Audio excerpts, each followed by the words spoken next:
On the edges of an old and depleted mine in China's central Henan province, workers sift through dunes of low-grade coal, trying to extract every last calorie of energy.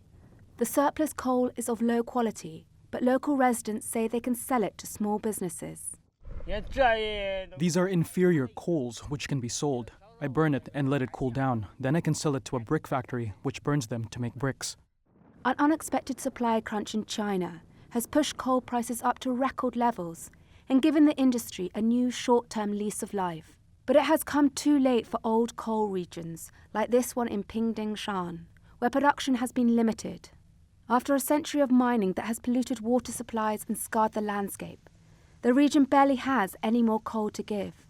The suppliers in Henan did try to churn out more coal as prices rose this year, but their efforts were abandoned after a series of accidents, including one that killed 8 miners in June.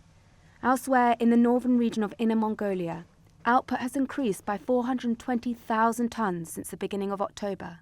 But experts say China's dependence on coal is part of the problem, not the solution. They argue that recent energy shortages prove the country's need to accelerate its transition to renewables.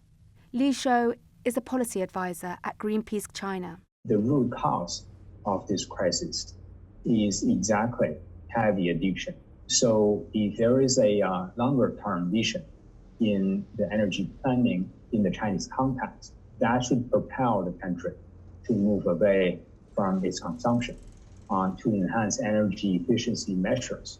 Coal has been the focus of discussions at this year's climate conference in Glasgow. More than 20 countries agreed during the summit to phase out coal power.